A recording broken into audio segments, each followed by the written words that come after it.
बिस्मिल्लाहिर्रहमानिर्रहीम। अस्सलाम वालेकुम। ज़मा वाज़ यूट्यूब चैनल के मोअज़्ज़ज़ ख़वातीनो हज़रात, हारून अलैहिस्सलाम हज़रत मूसा के भाई थे, जिनके बारे में तारीख बताती है कि मूसा के साथ फ़िरौन के पास गए थे। हारून बहुत फसीह ज़ुबान थे और मूसा के अरसे नबूवत में उनके वज़ीर और मददगार थे। हारून मूसा से 3 बरस उम्र में बड़े थे और रिवायात के मुताबिक जब मूसा के हमरा फ़िरौन से गुफ्तगू के लिए गए तो उस वक्त उनकी उम्र 83 बरस की थी। हारून सरजमीन फ़लस्तीन के मुकाम कोह में उस जहान फ़ानी से रुखसत हुए।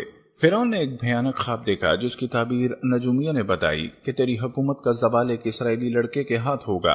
फ़िरौन ने इस खौफ से यह हुक्म दिया कि इसराइली लड़कों को कत्ल कर दिया जाए और लड़कियों को छोड़ दिया जाए। फिर इसी खौफ से कि आइंदा उसकी गुलामी कौन करेगा, हुक्म दिया कि 1 साल लड़कों को जिंदा रखा जाए और दूसरे साल खत्म कर दिया जाए। चुनाचे जिस जमाने में बच्चों को छोड़ देने का हुक्म था, उस जमाने में हजरत हारून अलैहिस्सलाम पैदा हुए। कुरान करीम में हजरत हारून अलैहिस्सलाम का जिक्र हजरत मूसा के साथ बेशुमार मुकामात में आया है।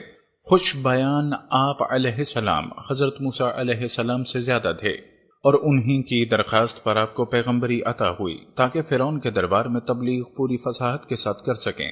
अल्लाह रब्बुल इज़्ज़त सूरह इनाम में इरशाद फरमाते हैं, और हमने इब्राहीम को इसहाक और याकूब अता किए, हर एक को हमने हिदायत दी, और नूह को हमने पहले ही हिदायत दी थी, और उनकी औलाद में दाऊद, सुलेमान, अय्यूब, यूसुफ, मूसा और हारून को भी, और इसी तरह हम नेक काम करने वालों को बदला देते हैं। इसी तरह अल्लाह रब्बुल इज़्ज़त सूरह साफात में भी बयान फरमाते हैं, और बेशक हमने मूसा और हारून पर भी एहसान किया।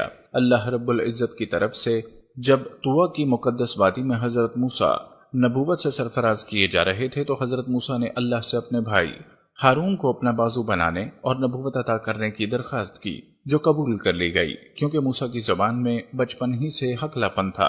आपको बोलने में दुश्वारी थी, जबकि हजरत हारून फितरी फसाहत और बलागत के मालिक थे। इसी तरह हारून अलैहिस्सलाम को भी नबूवत अता हुई। इस मुकालमे को अल्लाह रब्बुल इज़्ज़त सूरह तौहा में बयान फरमाते हैं, और मेरे लिए मेरे खानदान ही के एक फर्द को मददगार मुकर्रर कर दीजिए, यानी हारून को जो मेरे भाई हैं, उनके जरिए मेरी ताकत मजबूत कर दीजिए और उनको मेरा शरीके कार बना दीजिए ताकि हम कसरत से आपकी तस्बीह करें। अल्लाह ने फरमाया, मूसा तुमने जो कुछ मांगा है तुम्हें दे दिया गया। तुम और तुम्हारे भाई दोनों मेरी निशानियां लेकर जाओ और मेरा जिक्र करने में सुस्ती न करना। दोनों फिरौन के पास जाओ, वो हद से आगे निकल चुका है। दोनों भाई फिरौन के दरबार पहुंचे और खुदाई पैगाम उसको पहुंचाया कि अल्लाह वहदहू ला शरीक की इबादत करो और बनी इसराइल पर ज़ुल्म सितम न करो, मगर वो ना माना और मजीद सरकशी पर उतर आया। हजरत मूसा अलैहिस्सलाम ने अल्लाह ताला के अता करदा मोजज़ात का जिक्र किया ताकि हक को सदाकत को कबूल करे। उसने आपको जादूगर करार दिया और दरबार के बड़े बड़े जादूगरों को जमा करने के मुकाबले का फैसला किया, मगर हक के आगे बातिल की ना चल सकी, और मुकाबले के बाद तमाम जादूगरों ने हजरत मूसा अलैहिस्सलाम के हक में फैसला दिया और दावत हक को कबूल किया। जब फिरौन ने देखा कि जादूगर इस्लाम ला चुके और तमाम लोग हजरत मूसा और हजरत हारून का अच्छे औसाफ के साथ जिक्र कर रहे हैं, तो उसने धमकियां दी। फिरौन के मजालिम मजीद बढ़ गए तो अल्लाह ने मूसा को वहां से निकल जाने का हुक्म दिया। हजरत मूसा और हजरत हारून बनी इसराइल को लेकर बहरे कल्जुम की तरफ चले। अल्लाह रब्बुल इज़्ज़त इस वाक़े को सूरह शुअरा में बयान फरमाते हैं, चुनाचे हमने मूसा के पास वही भेजी कि अपनी लाठी समुंदर पर मारो। बस फिर समुंदर फट गया और हर हिस्सा एक बड़े पहाड़ की तरह खड़ा हो गया। मूसा ने दरिया पर रसा मारा तो खुश्क रास्ता निकल आया और बनी इसराइल उस पर चलते हुए दरिया पार चले गए। मगर जब फिरौन का लश्कर उस रास्ते पर चला तो दरिया आपस में मिल गया, और यूं अल्लाह ने फिरौन के तमाम लश्कर को गर्काब कर दिया और बनी इसराइल को फिरौन से निजात मिली। इन तमाम हालात में हजरत हारून अलैहिस्सलाम अपने भाई के साथ रहे। अब मूसा अलैहिस्सलाम को शरीयत मिलने का वक्त आया और वही इलाही से कूहे तौर पर पहुंचने का कहा गया। 1 माह की मुद्दत थी, मगर बाद में 10 दिन और बढ़ा दिए गए। हजरत मूसा अलैहिस्सलाम ने जब कोहे तूर पर जाने का इरादा किया तो बनी इसराइल पर अपना खलीफा और नायब हजरत हारून को मुकर्रर किया, जो मुअज़्ज़ज़ और मुकर्रम थे। अल्लाह ताला कुरान करीम में इरशाद फरमाता है, और जो लोग ईमान लाए और उन्होंने नेक अमल किए, हम किसी भी शख्स को उसकी ताकत से ज्यादा की तकलीफ नहीं देते, तो ऐसे लोग जन्नत के बासी हैं, वो हमेशा उसमें रहेंगे।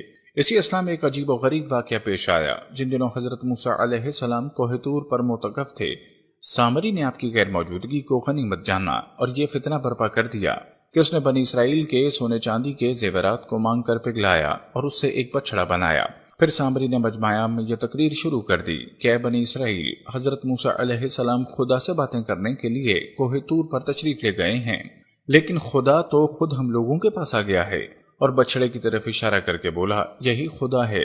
سامری نے ایسی گمراہ کن تحقیر کی کہ بنی اسرائیل کو بچڑے کے خدا ہونے پر یقین آ گیا، اور وہ بچڑے کو پوجنے لگے، اور 12,000 آدمیوں کے سوا ساری قوم نے سونے چاندی کے بچڑے کو بولتا دیکھ کر اس کو خدا مان لیا، اور اس کے آگے سر بسجود ہو کر اس بچڑے کو پوجنے لگے۔